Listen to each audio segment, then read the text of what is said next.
Hi guys, welcome to Empower Academy. நம்ம last கிளாஸ்ல வந்து பார்த்திருந்தோம் அப்படினா கான்ஸ்டிடியூஷன் அசெம்பிளி வர்க்கிங் வரைக்கும் பார்த்திருந்தோம். ஓகேங்களா? சோ ஜனவரி 22 அதாவது வந்து பார்த்தோம்னா எது வரைக்கும் பார்த்திருந்தோம்னா December 9 1946 first meeting of constitution assembly. அதுக்கு அப்புறம் எடுத்துட்டோம்னா டிசம்பர் 11 1946 வந்து பார்த்தோம் அப்படினா Rajendra Prasad elected as a permanent president of constitution assembly. இது வரைக்கும் வந்து பார்த்தோம்னா பார்த்திருந்தோம். ஓகேங்களா? அதுக்கு அப்புறம் எடுத்துட்டோம் அப்படினு சொல்லி பார்த்தோம்னா டிசம்பர் 13 1946ல objective resolution passed by Nehru, தீர்மான கொள்கை நேருவால் நிறைவேற்றப்பட்டது. ஓகேங்களா? அத கான்ஸ்டிடியூஷன் அசெம்பிளில எப்ப அக்செப்ட் பண்ணிட்டாங்க அப்படினு சொல்லி பார்த்தோம் அப்படினா ஜனவரி 22 1947. ஓகேங்களா? சோ இதுதான் வந்து பார்த்தோம் அப்படினா நம்ம லாஸ்ட் கிளாஸ்ல கான்ஸ்டிடியூஷன் அசெம்பிளியோட வர்க்கிங் வந்து பார்த்தோம்னா பார்த்திருந்தோம். ஓகேங்களா? சோ இதுக்கு நம்ம ரிமைனிங் டாபிக்ஸை கண்டினியூ பண்ணலாம். ஓகேங்களா? சோ நெக்ஸ்ட் எடுத்துட்டோம் அப்படினு சொல்லி பார்த்தோம் அப்படினா changes in India independence act. Changes in India independence act. அதாவது இந்தியா இண்டிபெண்டன்ஸ் ஆக்ட் எப்ப அப்படினு சொல்லி பார்த்தோம் அப்படினா 1947. சோ அதுல சில சேஞ்சஸ்லாம் பண்ணாங்க. ஓகேங்களா? சோ அதுல என்னென்ன சேஞ்சஸ்லாம் பண்ணாங்க அப்படினு சொல்லி பார்த்தோம்னா 3 சேஞ்சஸ் பண்ணாங்க மொத்தமா. ஓகேங்களா? சோ அத வந்து பார்த்தோம் அப்படினா ஜூன் 3rd பிளானுக்கு அப்புறம் நம்ம ஃபர்ஸ்டே பார்த்தோம். இந்த ஜூன் 3rd பிளான் தான் வந்து பார்த்தோம்னா மவுண்ட் பேட்டன் பிளான், அதுதான் இந்தியன் இண்டிபெண்டன்ஸ் ஆக்டா பார்த்தோம் அப்படின்னு சொல்லி பார்த்தோம். இந்த ஜூன் 3rd பிளான் தான் வந்து இந்த ஜூன் 3rd பிளான் ரிலீஸ் ஆனதுக்கு அப்புறம் வந்து பார்த்தோம்னா ஃபர்ஸ்ட் பிரின்ஸ்லி ஸ்டேட்ஸ். ஓகேங்களா? சோ பிரின்ஸ்லி ஸ்டேட்ஸ் வந்து பார்த்தோம் அப்படினா இது பண்ணாங்க. ஓகேங்களா? சோ அதுக்கு அப்புறம் ஜூன் 3rd பிளானுக்கு அப்புறம் என்ன பண்ணாங்க அப்படினா நிறைய பிரின்ஸ்லி ஸ்டேட்ஸ் வந்து என்ன பண்ண ஆரம்பிச்சாங்க அப்படினா இந்தியா கூட ஜாயின் பண்ண ஆரம்பிச்சாங்க. ஓகேங்களா? சோ ஒரே ஒரு பாயிண்ட் மட்டும் பாருங்க. சோ லாஸ்ட் டிசம்பர் 9 1946ல ஃபர்ஸ்ட் மீட்டிங் சொன்னோம் பாத்தீங்களா, அது எவ்வளவு மெம்பர்ஸ் தான் அட்டெண்ட் பண்ணிருந்தாங்க அப்படின்னு சொல்லி பார்த்தோம் அப்படினா 211 மெம்பர்ஸ் மட்டும் தான் அட்டெண்ட் பண்ணிருந்தாங்க. ஃபர்ஸ்ட் மீட்டிங்ல வந்து பார்த்தோம்னா 211 மெம்பர்ஸ் மட்டும் தான் அட்டெண்ட் பண்ணிருந்தாங்க. ஏன் அப்படினா பிரின்ஸ்லி ஸ்டேட்ஸும் பிளஸ் முஸ்லீம் லீக்ஸும் கொஞ்சம் பேர் என்ன பண்ணாங்கன்னா பாய்காட் பண்ணிட்டாங்க. ஏன் அப்படினா சுதேச மன்னர்கள் வந்து திடீர்னு வந்து ஒரு திட்ட வந்து சேருங்க அப்படின்னு சொல்லி பார்த்தோம்னா என்ன பண்ண மாட்டாங்கன்னா சேர மாட்டாங்க. சோ அவங்க ரெஃப்யூஸ் பண்ணாங்க. ஓகேங்களா? சோ அதுக்கப்புறம் இந்த ஜூன் 3rd பிளானுக்கு அப்புறம் அந்த சுதேச அரசுகள் என்ன பண்ண ஆரம்பிச்சாங்க அப்படின்னு சொல்லி பார்த்தோம்னா இந்தியா கூட வந்து ஜாயின் பண்ண ஆரம்பிச்சாங்க. ஓகேங்களா? சோ இதுல ஃபர்ஸ்ட் சேஞ்சஸ் என்ன அப்படின்னு சொல்லி பார்த்தோம் அப்படின்னா constitution assembly become fully sovereign body. Constitution Assembly become fully sovereign body. ஓகேங்களா? அதாவது என்ன அப்படின்னு சொல்லி பார்த்தோம் அப்படின்னா சட்ட நிர்ணய சபை முழுவதுமாக இறையாண்மை அமைப்பாக மாறியது. ஓகேங்களா? சோ இறையாண்மை அப்படி சாவரின் அப்படின்னு சொல்லி பார்த்தோம்னா தன்னிச்சை. ஓகேங்களா? சோ நம்ம நாட்டுக்கு தேவையானதை நம்மளே முடிவு பண்றதா என்ன அப்படின்னு சொல்லி பார்த்தோம் அப்படின்னா சாவரின். ஓகேங்களா? சோ அந்த கான்ஸ்டிடியூஷன் அசெம்பிளி பிகம் சாவரின் பாடி. ஏன் அப்படின்னா இது நாள் வரைக்கும் பிரிட்டிஷோட கண்ட்ரோல்ல தான் இருந்துச்சு. ஓகேங்களா? சோ பிரிட்டிஷோட கண்ட்ரோல் மீன்ஸ் கேபினெட் மிஷன் யார் கொடுத்தா? பிரிட்டிஷ் கொடுத்தான். சோ அவங்க மூலமா தான் நம்ம என்ன பண்ணோம் அப்படின்னா கான்ஸ்டிடியூஷன் அசெம்பிளி ஃபார்ம் பண்ணோம். சோ இதுக்கப்புறம் வந்து பார்த்தோம் அப்படின்னா ஃபுல்லா வந்து சாவரின் படி தன்னிச்சை அமைப்பாவே மாறிடுச்சு அப்படின்னு சொல்லி சொல்றாங்க. ஓகேங்களா? சோ நெக்ஸ்ட் வந்து பார்த்தோம் அப்படின்னா கான்ஸ்டிடியூஷன் அசெம்பிளி சட்ட நிர்ணய சபையை என்னவா மாறுச்சு அப்படின்னா லெஜிஸ்லேட்டிவ் பாடியா மாறுச்சு. சட்டமன்ற அமைப்பா மாறுது. சட்ட நிர்ணய சபை என்னவா மாறுது அப்படின்னு சொல்லி பார்த்தோம் அப்படின்னா சட்ட மன்றமா மாறுது, சட்டமன்ற அமைப்பா மாறுது. சோ மாறுது மீன்ஸ் கான்ஸ்டிடியூஷன் சட்ட நிர்ணய சபைக்கு இனிமேல் 2 வேலை. ஏன் அப்படின்னா ஜூன் 30 1948 தான் நமக்கு சுதந்திரம் தரன்னு சொல்லியிருந்தாங்க அட்லி அறிக்கையில. பிப்ரவரி 20 1946ல அட்லி அறிக்கையில என்ன சொல்லியிருந்தாங்க? ஜூன் 30 1948 கூட சுதந்திரம் தரோம் அப்படின்னு சொல்லியிருந்தாங்க. பட் ஆனா திடீர்னு மவுண்ட் பேட்டன் என்ன பண்ணிட்டாரு? ஜூன் 3ஆம் தேதி அடுத்த மாசமே பிப்ரவரி மார்ச் ஏப்ரல் மே ஜூன் 3ஆம் தேதி அடுத்த நெக்ஸ்ட் 4 மந்த்ஸ் என்ன பண்ணிட்டாரு அப்படின்னா ஆகஸ்ட் 15 இண்டிபெண்டன்ஸ் என்ன டிக்ளேர் பண்றோம் அப்படின்னு சொல்லிட்டாரு.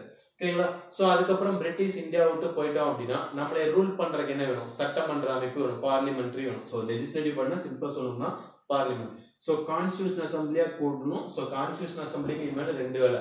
கான்ஸ்டிடியூஷனும் டிராஃப்ட் பண்ணணும், அரசியலமைப்பும் உருவாக்கணும், சோ சட்டமன்ற அமைப்பையும் பார்த்துக்கணும். இது 2 யாரோட வேலையா மாறுது அப்படின்னா சட்ட நிர்ணய சபை கான்ஸ்டிடியூஷன் அசெம்பிளியோட ஒர்க்கா மாறுது. ஓகேங்களா? சோ இந்த கான்ஸ்டிடியூஷன் அசெம்பிளியா கூடுறப்ப தலைவர் யாரு அப்படின்னா ராஜேந்திர பிரசாத். நம்ம ஆல்ரெடி பார்த்தோம். கான்ஸ்டிடியூஷன் அசெம்பிளியா கூடுறப்ப December 11 Rajendra Prasad elected as a permanent president of constitution assembly. ஓகேங்களா? சோ அதுக்கப்புறம் எடுத்தோம்னா லெஜிஸ்லேட்டிவ் பாடியா கூடுறப்ப யார் அப்படின்னா ஜிவி மவலன்கர். ஓகேங்களா?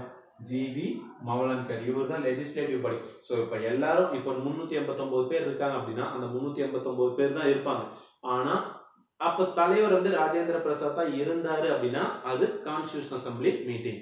இதே ஜிவி மௌலான்கர் இருந்தாரு அப்படின்னு சொல்லி பார்த்தோம் அப்படின்னா அது லெஜிஸ்லேட்டிவ் பாடி மீட்டிங்.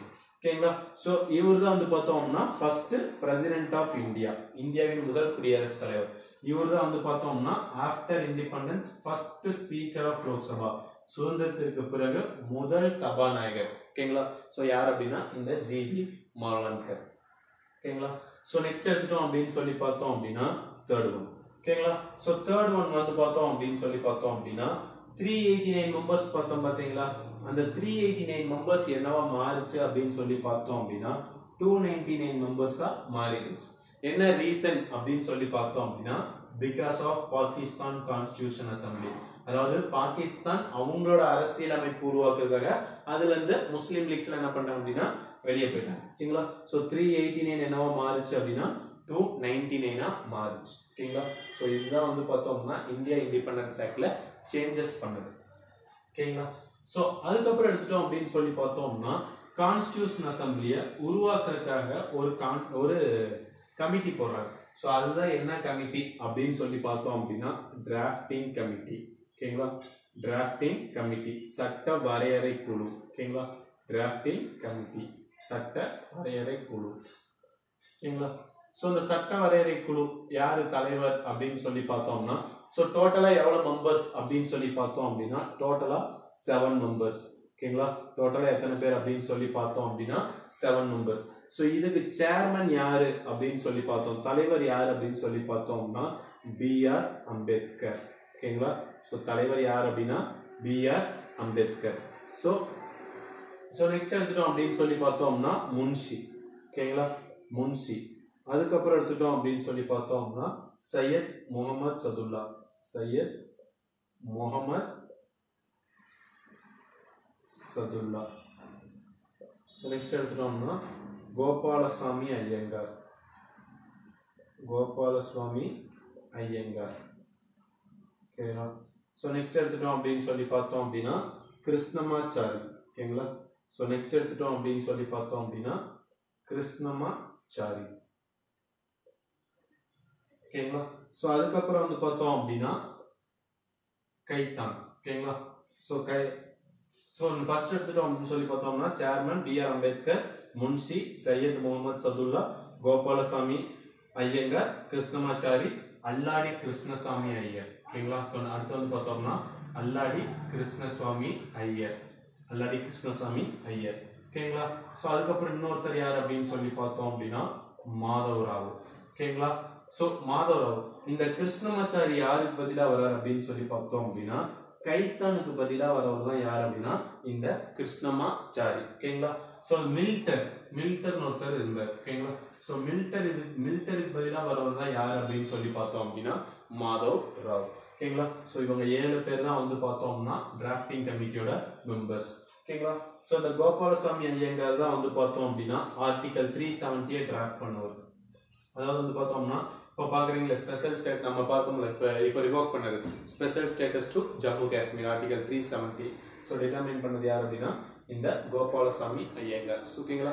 டோட்டலாக எத்தனை மெம்பர்ஸ் அப்படின்னா 7 மெம்பர்ஸ். ஓகேங்களா? ஸோ நியூ புக்கில் தப்பாக கொடுத்துருப்பாங்க 8 மெம்பர்ஸ்ன்னு. பட் ஆனால் ஆக்சுவலாக வந்து பார்த்தோம் அப்படின்னா 2 மெம்பர்ஸ் தான் வந்து பார்த்தோம். சரி 7 மெம்பர்ஸ் தான் இருக்கிறது. ஓகேங்களா? ஸோ இதுதான் வந்து பார்த்தோம்னா டிராஃப்டிங் கமிட்டியோட மெம்பர்ஸ். ஓகேங்களா? ஸோ ஓகேங்களா? ஸோ டோட்டலா எத்தனை செஷன் நடக்குது அப்படின்னு சொல்லி பார்த்தோம் அப்படின்னா டோட்டலா வந்து பார்த்தோம்னா 11 செஷன்ஸ் நடக்குது. ஓகேங்களா? டோட்டலா கான்ஸ்டிடியூஷன் அசம்பிளி. ஓகேங்களா? கான்ஸ்டிடியூஷன் அசம்பிளி சட்ட நிர்ணய சபை எவ்வளவு செஷன்ஸ் நடக்குது அப்படின்னா 11 செஷன்ஸ் நடக்குது. ஓகேங்களா? ஸோ 166 டேஸ் நடக்குது. எவ்வளவு 2473 அமெண்ட்மெண்ட்ஸ். ஓகேங்களா? அதாவது 2473 திருத்தங்கள் கொண்டு வராங்க அந்த இதுல.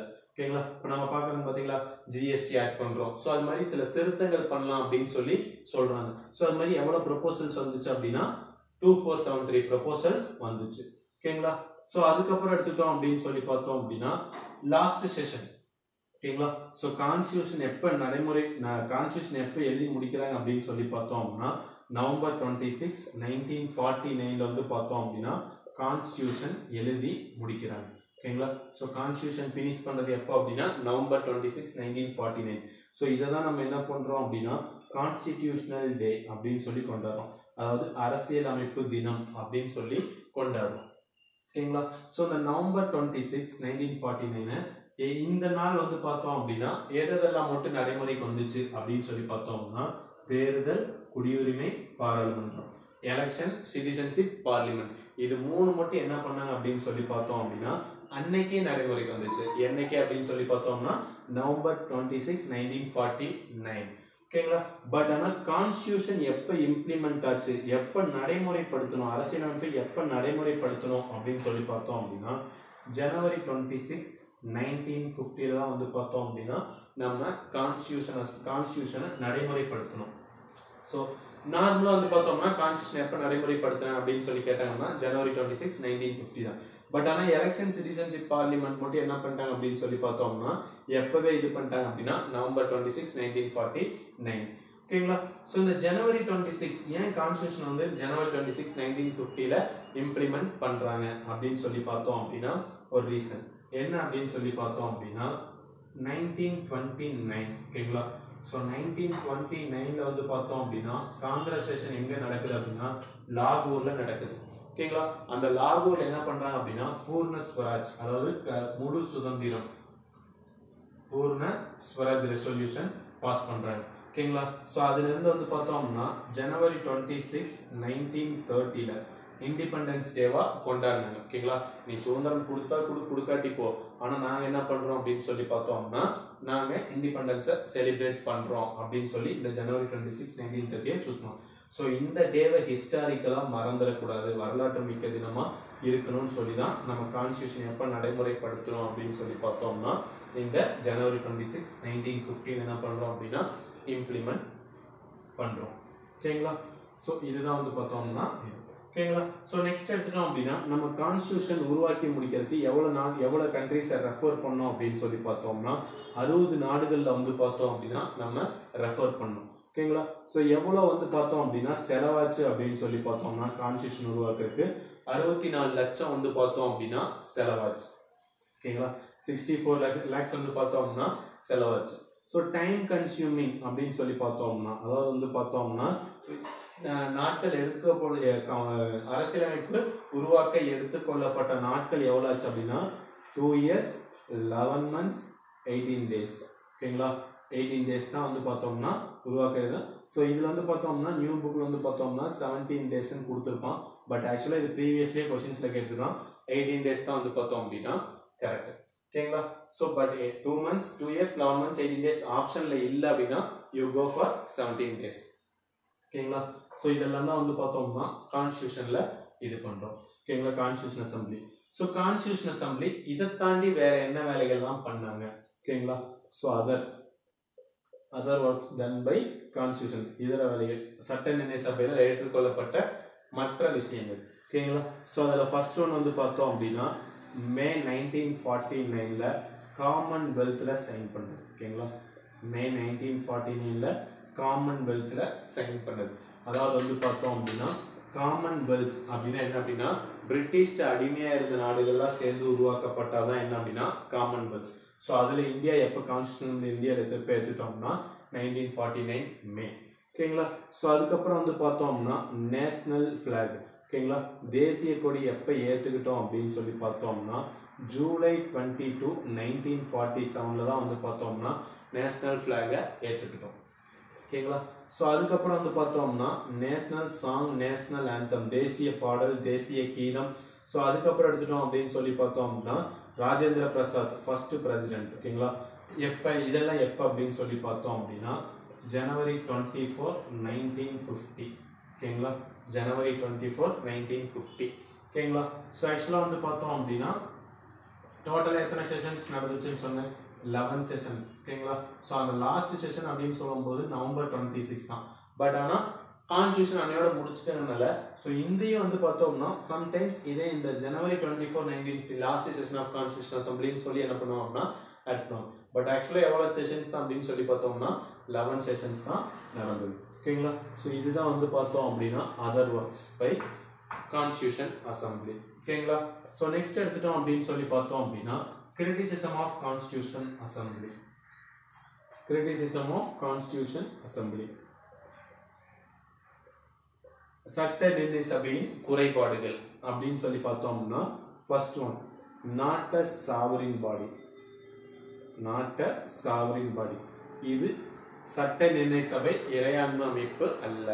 ஏன் அப்படின்னு சொல்லி பார்த்தோம்னா கேபினட் மிஷன் 1946 மூலமா தான் நம்ம என்ன ஃபார்ம் பண்ணோம், இந்த கான்ஸ்டிடியூஷன் அசெம்பிளியை ஃபார்ம் பண்ணோம். பட் ஆனால் இந்த கேபினட் மிஷனை யார் கொண்டு வந்தது, பிரிட்டிஷ் கொண்டு வந்தது. ஸோ அதனால என்னாச்சு அப்படின்னா இது நாட் அ ரெப்ரஸன்டேட்டிவ் பாடி, சரி நாட் அ சாவரின் பாடின்னு சொல்றோம். ஸோ நெக்ஸ்ட் எடுத்துட்டோம் அப்படின்னா நாட் அ ரெப்ரஸன்டேட்டிவ் பாடி, பிரதிநிதித்துவ அமைப்பு அல்ல, பிரதிநிதித்துவ அமைப்பு அல்ல அப்படின்னு சொல்லி சொல்றாங்க. ஏன் அப்படின்னு சொல்லி பார்த்தோம்னா டைரக்ட் எலெக்ஷன் இன்டைரக்ட் எலெக்ஷன் ரெண்டுமே இருந்துச்சு. ஆனா not elected by people, not directly elected, மக்களால நேரடியா தேர்ந்தெடுக்கப்படல. ஸோ அதனால என்ன சொல்றோம் அப்படின்னா அது நாட் அ ரெப்ரஸன்டேட்டிவ் பாடி அப்படின்னு சொல்லி சொல்றோம். ஸோ நெக்ஸ்ட் வந்து பார்த்தோம் அப்படின்னா dominated by lawyers, dominated by lawyers and politician. ஓகேங்களா? ஸோ அதாவது வந்து பார்த்தோம்னா வக்கீல் மற்றும் அரசியல்வாதிகளால சூழ்ந்திருக்கப்பட்டது. ஓகேங்களா? ஸோ நெக்ஸ்ட் எடுத்தோம்னா டாமினேட்டட் பை காங்கிரஸ். ஸோ காங்கிரஸோட ஆதிக்கம் தான் என்ன அப்படின்னா அதிகம் சென்றது. ஸோ அதர் மைனாரிட்டி ரிலிஜன்ஸ்க்கு மெயின் ப்ரொபோசல்ஸ் வரல. ஓகேங்களா? ஸோ நெக்ஸ்ட் எடுத்துட்டோம் அப்படின்னு சொல்லி பார்த்தோம்னா டைம் கன்சியூமிங். ஓகேங்களா? ஸோ எடுத்துக்கொள்ளப்பட்ட நாட்கள் ரொம்ப அதிகம் அப்படின்னு சொல்லி சொல்றோம். ஓகேங்களா? ஸோ அதுதான் 5th பாயிண்ட். ஸோ இதுதான் வந்து பார்த்தோம்னா criticism of constitution assembly. So எவ்வளோ நாள் அப்படின்னு சொல்லி பார்த்தோம்னா 2 years 11 months 18 days. ஓகேங்களா? ஸோ என்சிஆர்டியில் ஓகேங்களா? ஸோ என்சிஆர்டியில் வந்து பார்த்தோம்னா ஒரு புக் இருந்து என்சிஆர்டி புக்கில் பொலிட்டிக்கல் சயின்ஸ் புக்கில் அம்பேத்கர் ஃபோட்டோ கையில் கான்ஸ்டியூஷன் புக்கு வச்சிருக்கு. ஓகேங்களா? ஸோ நேரு கையில் குச்சி, இவர் கான்ஸ்டியூஷன் புக்கு வச்சுட்டு அம்பேத்கர் ஓடுற மாதிரி நேரு துரத்துற மாதிரி. ஓகேங்களா? ஸோ இதில் வந்து பார்த்தோம்னா கான்ட்ரவர்சி இருந்துச்சு. இந்த என்சிஆர்டிக்காக போடப்பட்ட கமிட்டி என்ன, அந்த இமேஜ் கான்ட்ரவர்சிக்காக என்சிஆர்டி இமேஜ் கான்ட்ரவர்சிக்காக போடப்பட்ட கமிட்டி என்ன அப்படின்னா தார் கமிட்டி. ஓகேங்களா? ஸோ இதோட கான்ஸ்டியூஷன் அசம்பிளி ஓவர். ஓகேங்களா? ஸோ நெக்ஸ்ட் கிளாஸில் challenge futures of Indian constitution பார்க்கலாம். ஓகேங்களா? தேங்க்யூ.